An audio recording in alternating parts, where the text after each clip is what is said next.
전 우병우 민정수석 얘기를 하지 않을 수 없잖아요, 오늘은. 그래서 조금 우울해요, 사실은. 이 코너의 성격상. 근데 저는 그분들 판사님들이 법조인 중에서도 엘리트잖아요. 영장실질심사를 하는 판사들은 더더군다나. 그러니까 공부 제일 잘 나가는. 원래 사법시험이 그렇게 어렵다고 했는데 네. 엘리트 중에서도 그분들만 따로 모아서 사법연수원에서 성적이 제일 좋은 사람들. 그렇죠. 예. 상위 20%. 예. 엘리트 중에 엘리트를 또 뽑고 그 중에서도 가장 엘리트라고 하는 분들이 이제 서울중앙지법에 영장실질심사하는 분들입니다. 근데 문제는 그러다 보니까 공부를 너무 잘하세요. 공부는 엄청 잘하는 게 확인된 분들이에요. 그렇죠. 예. 법리를 해석하고 법이 이렇게 적용돼야 된다고 법에 관한 한 최고 전문가들이 맞아요, 이분들이. 근데 문제는 그러다 보니까 예. 이제 외골수가 되는 경향들이 가끔 있을 수밖에 없죠. 지금 이제 변호사에 불과하면서 지금 판사님을 공격해가지고. 아니 국민의 시선으로서 앞으로 법정에서 어떻게 하시려고. 가명 쓰려고요. 본인이 수임하는 사건들은 저놈이었어? 이름 바꾸면 되지 뭐 나도. 이름들 잘 바꾸던데 최근에 그렇죠. 보니까. 양지열 말고 음지열로 바꾸요. 성을 바꾸는 건 조상님에 대한 예의가 아니죠. 하여튼 그래서 사실 경찰이 기각된 게 아닌가 하는 생각을 저도 하고 그 있어요. 생각을 아침부터 했는데 그러니까 법리야 물론 잘 따졌겠죠. 그건 뭐 의심의 여지가 없다고 봅니다. 그거 전문가시고 가장 잘하는 분들이니까. 근데 이 영장 기각을 한마디로 하면 뭐 민정수석이 그거 모를 수도 있지 뭐. 몰랐다는 것에 대해서 변명을 계속해서 했고 그러니까 우병우 수석은 계속 위에서 그러니까 청와대에서 박근혜 대통령이 시키면 나는 그냥 몰랐고 했고 밑에서 보고서 올라오면 전날만 했다. 가교 다리 역할만 했다. 말도 안 되는 소리죠. 얘기를 했는데 자기가 택배예요. 퀵입니까 무슨 가교만 하게. 그러니까 그게 청와대 내에 뭐 택배가 따로 있나요? 지금 사실은 진짜. 특검이 수사를 하고 있는 일들을 원래는 민정수석이 해야 할 일이잖아요. 그리고 그거를 그 수단을 다 가지고 있지 않습니까? 그거를 정보를 다 가지고 있고 이 영장 기각된 거에서 굉장히 모순된 점이 하나가 있는데 직권남용이 될 수 없다는 이유 중에 하나가 워낙에 민정수석이 광범위한 권한을 가지고 있기 때문에 뭐 공기업에 채용되는 사람의 뒤를 살펴봤다거나 뭐 공개된 자료였기 때문에 그다음에 뭐 공공기관이라고 봐야 할지 모르겠지만 민간기업으로 바뀌었지만 그거를 그냥 범위 내로 본 거거든요. 업무 범위 내로. 그거를 할 수 있는 사람이다라고 해놓고 봤는데 근데 그러면 최순실은 몰라. 이게 이상하잖아요. 말도 안 되는 거죠. 원래 하는 일이 민정에 관해서 주요한 일을 살피는 건데 모른다라고 한 거죠. 그게 저는 이 결정이죠. 판결이 아니라 이 판결은 이제 법정에서 결정이 나는 거고 이건 영장을 발부하느냐 마느냐는 결정인데 이 결정이 한마디로 요약하면 판사님이 이거 개별 사안을 봤더니 그거 하나하나는 법리를 따졌을 때 그렇죠. 충분한 증거가 부족해 라고 한 거지만 전체적으로 보면 앞뒤가 안 맞는 거죠. 민정수석이면 모를 수도 있지. 이렇게 말해준 거예요.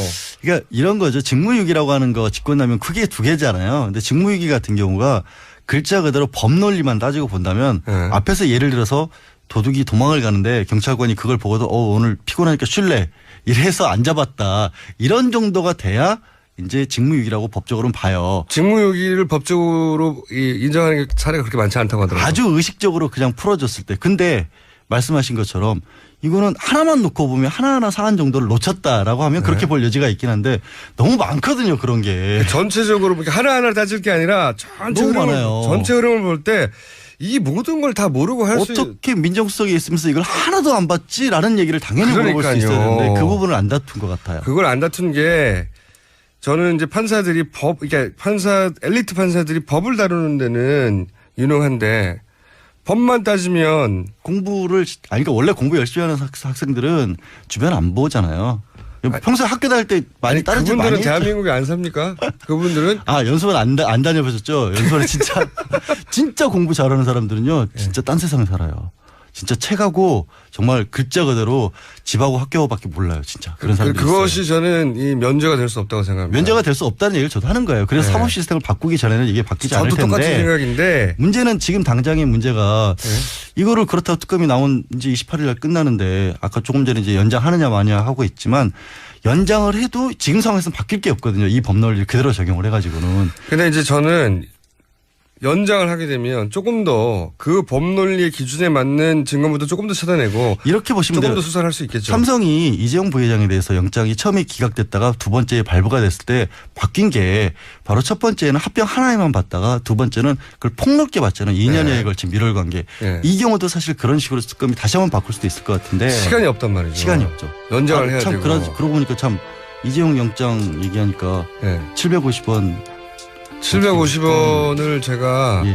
알아서 할 테니까 신경 끄시고요. 아니 그게 500만 청취자인데 아니 제가 500만 분에게 그 750원씩이면 삼성 사장단과 의논하기로 했어요. 37억 5천만 원이에요. 저한테 집단 소송해달라는 분들이 꽤 많이 계세요. 김한중 공장장 상대로. 네, 들어오세요. 네. 소송 들어오시고. 카페 예설하겠습니다. 근데 하여튼 여기서 오늘 우병우 전 수석이 영장이 기각되게 되는데 결정적인 또 계기는 그래도 어쨌든 판사이기 때문에 증거가 있어야 되는데 딱 떨어지는 물증이 없었다라는 게 좀 아쉬움이 있다는 거죠. 물증은 압수수색을 못하게 하는데 어떻게. 그렇죠. 청와대가 압수에 못 들어가니까. 이게 왜 물증이 있어야 되냐면 이런 거죠. 누가 이제 그런 말씀을 하시더라고요. 아니 몰랐다고 하면 다냐.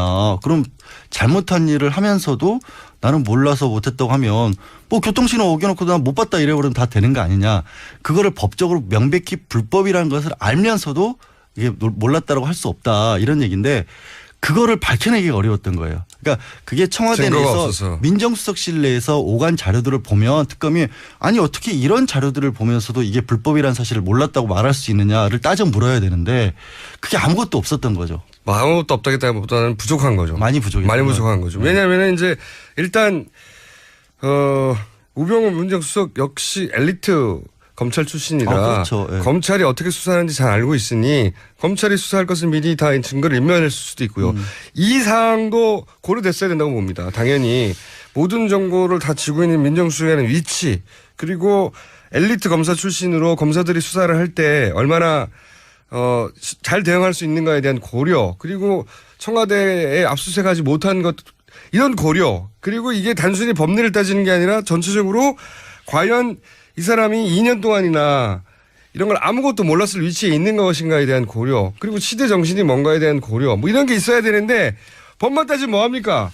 그러니까 직권남용이나 직무유기를 따질 때 공무원에게 따지는데 그 공무원이 어떤 공무원이냐도 봐야 되거든요, 사실은.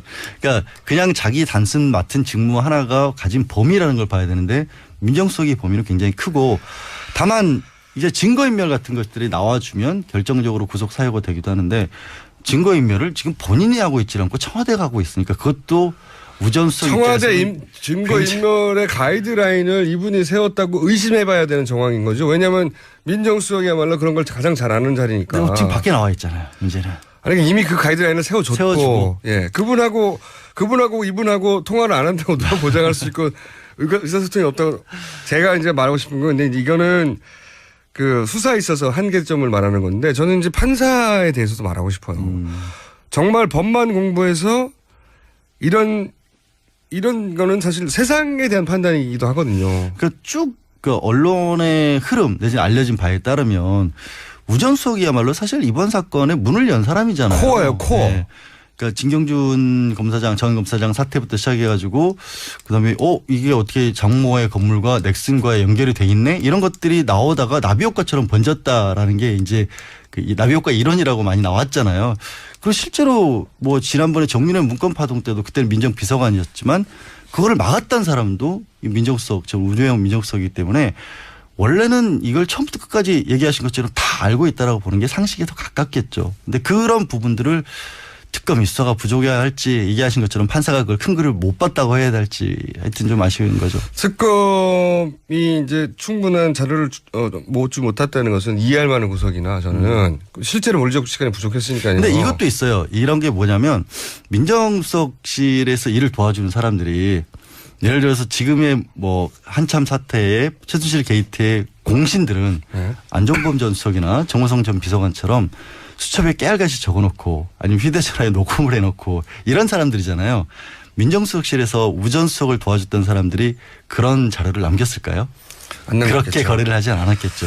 그것도 상당히 난점이었을 겁니다만. 그러니까 이거를 특검이 수사가 부족했다고 오늘 아침에 벌써 이제 언론이 지적도 하더라고요. 왜 검찰은 안 건드렸냐. 그 직접적인 수뇌부를. 근데 검찰을 못 건드린 게 아니라 안 건드린 게 아니라 그런 식으로 일어나질 않아요. 그 사람들이. 자료가 있어야죠. 그리고. 그러니까. 그러니까 제 말은 뭐냐면 그런 사안을 충분히 고려하여 전체 정황으로 보건대 증거인멸의 위험이 누구보다 높은 사람이니까 거꾸로. 그리고 이미 휴대폰이 아무것도 없다는 자체가 증거를 인멸한 것이고요. 이미. 그러니까 종합적으로 판단하여 지금은 거꾸로 구속을 해야 증거가 나올 상황이 되는 겁니다. 이게. 오히려 반대로. 예. 근데 그 증거들을 다 청문회도 왜 안 나오고 다녔겠어요. 계속해서 바깥으로 개인적으로 대책회의하고. 그러니까 이제 법만 공부해서 세상을 판단하도록 판사님들에게 맡겨놓은 것에 대한 한계가 아주 여실히 드러난 사례라고 보고. 그거를 이제 검찰도 그렇고 법원도 그렇고 우리가 이제 이른바 법조 일원화라고 하는 게 그거를 바꾸자라고 나온 건데. 그리고 이제 주요 직책들은 선출돼야 됩니다. 그 작업을 대법원이 하고 있어서 그냥 맡겨둬서는 여전히 그것도 요원한 일이라고. 검찰총장도 제가 보기에는 그리고 대법원장 정도 이런 분들은 선출이 돼야 되고요. 제가 보기엔. 영구직으로 해야죠. 그리고 딴짓 못하도록 끝나고 나서는. 이런 얘기하면 직업 자유를 제한한다고 또 반대를 하시는데 대한민국에서 어느 직업이 자기 마음대로 공무원했다가 다 나와서 바깥으로 사인으로서 돈 벌고 그래요. 그런 것들은 없죠.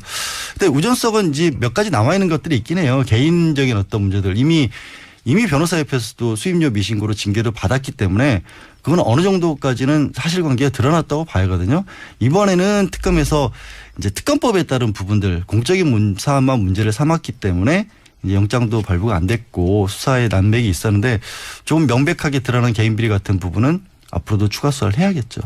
저는 이제 사법부가 자기가 내리는 결정들 그 결정들의 어떤 역사적 의미를 스스로 이해할 수 없거나 감당할 수 없는데 그런 결정을 내리는 권한을 이런 식으로 계속 전적으로 100% 맡기는 게 맞냐 이런 근본적인 질문도 던져봐야 된다고 생각하는 거죠. 저는 앞으로.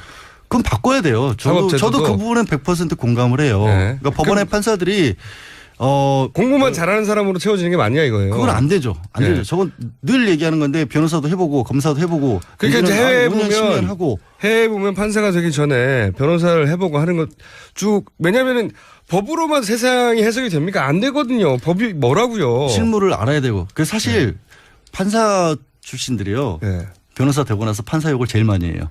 어쩜 저렇게 재판을 뭘 모르고 하냐고. 자기도 그랬으면서. 자기도 그랬으면서 막상 세상을 겪어보니까 이게 사실 다르거든요. 그러니까요. 그러니까 그런 데서 벌써 모순이 드러나는 아니, 거죠. 경제학과 교수님들이 사업에서 다 망하잖아요.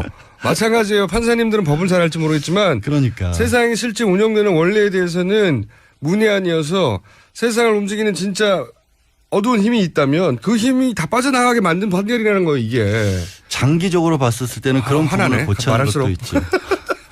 화난다면서 웃는 건 뭐예요? 오늘 아침에 이 분노를 예술적으로 승화했는데도 37억 5천이나 어떻게 좀 준비를 하시죠.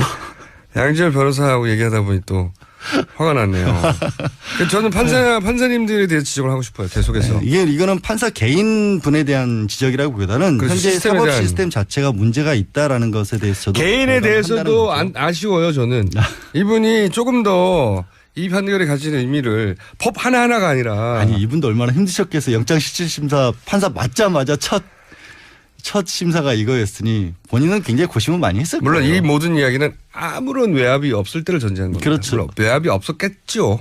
그건 당연한 거 당연히 양지를 우리 지향하는 변호사로서는 당연히 그렇게 우리 바람이고요. 예, 외압이 없는 세상은 그렇게 흔치 않습니다. 모든 분야에서. 아니라니까 그래도 아니에요. 그렇게 보지 맙시다. 자, 그래서 저는 이 우병우 전 수석의 영장 기각을 가지고 법조계 주요 직위들, 예, 검찰총장 이게 다른 나라에서 많이 하거든요. 아니 대법도 그렇고 대법원장? 검찰도 그렇고 네. 검사장급들은 예를 들어 선출한다거나 네. 뭐 이런 결정들이 미국은 있어야 지방 판사도 저 지역 카운티에서 투표해서 뽑기도 해요. 거의 영구직이죠. 그리고 한 번 네. 그렇게 되면 대신 굉장히 신중하게 뽑고 그렇죠. 그리고 그분들은 평생의 명예직이기 때문에 나와서 그냥 딴 일 할 수 없고 그러니까 누구 신경을 안 쓰는 거예요. 외압이라는 게 불가능한 상황을 만들어내는 자기 직업이 거죠. 보장된 거니까요. 네. 그리고 이제 그분들이 대부분 세상 일을 겪고 뭐 사업하다가 실패한 사람도 많고 보면 변호사도 겪고 법으로만 해석할 수 없는 세계를 법에게만 맡기는 게 맞느냐 이런 의문을 가져봅니다. 네. 양지열 변호사는 음지열로 이름을 바꾸시고요. 성은 이름을 바꿔요. 성은 못 바꿔요. 아버지가 돈 나요. 그럼 양진냉 어때요? 양진냉. 아이씨. 양지열 말고. 자, 아유, 예. 자, 그럼 당분간 제가 양진냉으로 부르겠습니다. 지금까지 양지열. 곧 이름을 양진냉으로 바꿀지도 모르는 양지열 변호사였습니다. 감사합니다. 네, 고맙습니다.